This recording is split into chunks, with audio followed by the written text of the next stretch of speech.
Indian ഏകദിന ടീമിലെ wicket keeper സ്ഥാനത്തിനായി കടുത്ത മത്സരം. നിലവിലെ ഫോം കണക്കിലെടുക്കുമ്പോൾ ഋഷഭ് പന്തിനെ മറികടന്ന് മലയാളി താരം സഞ്ജു സാംസണും യുവതാരം ധ്രുവ് ജൂറലും ഏകദിന ടീമിലെത്തിയേക്കുമെന്ന് റിപ്പോർട്ടുകൾ.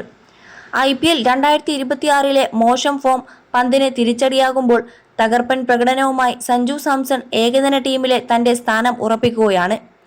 ചെന്നൈ സൂപ്പർ കിങ്സിന് വേണ്ടി കളിക്കുന്ന സഞ്ജു സാംസൺ ഈ സീസണിൽ മിന്നും ഫോമിലാണ്.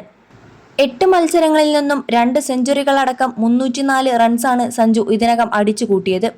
കഴിഞ്ഞ T20 ലോകകപ്പിലെ പ്ലെയർ ഓഫ് ദി ടൂർണമെന്റ് പുരസ്കാരം നേടിയ സഞ്ജു ആ ഫോം ഏകദിനത്തിലും തുടരുമെന്നാണ് സെലക്ടർമാരുടെ പ്രതീക്ഷ. ഏകദിന ക്രിക്കറ്റിൽ 16 മത്സരങ്ങളിൽ നിന്നും 56.66 എന്ന മികച്ച ശരാശരി സഞ്ജുവിനുണ്ട്. ലക്നൗ സൂപ്പർ ജയന്റ്സ് ക്യാപ്റ്റനായ ഋഷഭ് പന്തിന് ഈ IPL സീസണിൽ പ്രതീക്ഷിച്ച മികവിലേക്ക് ഉയരാൻ സാധിച്ചിട്ടില്ല.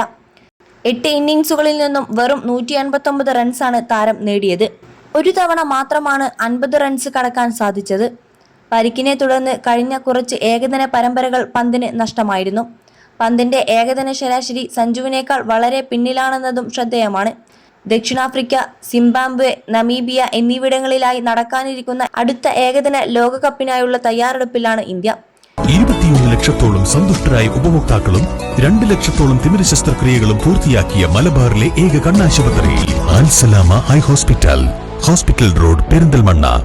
KL രാഹുൽ 1-ാം നമ്പർ വിക്കറ്റ് കീപ്പറായി തുടരുമ്പോൾ ബാക്കപ്പ് കീപ്പറായി സഞ്ജുവിനെയാണ് മാനേജ്മെന്റ് പ്രധാനമായും പരിഗണിക്കുന്നത്. യുവതാരം ധ്രുവ് ജൂറലും പന്തിന് ഭീഷണിയായി സെലക്ടർമാരുടെ മുന്നിലുണ്ട്. ജൂണിൽ അഫ്ഗാനിസ്ഥാനെതിരെ നടക്കുന്ന 3 മത്സരങ്ങളടങ്ങിയ ഏകദിന പരമ്പരയ്ക്കുള്ള ടീമിനെ പ്രഖ്യാപിക്കുമ്പോൾ പന്തിന് സ്ഥാനം ലഭിക്കുമോ എന്നാണ് ക്രിക്കറ്റ് ലോകം ഉറ്റുനോക്കുന്നത്. ടീം മാനേജ്മെന്റിൽ നിന്നുള്ള സൂചനകൾ പ്രകാരം പന്തിനേക്കാൾ നിലവിൽ സഞ്ജുവിനാണ് മുൻതൂക്കം.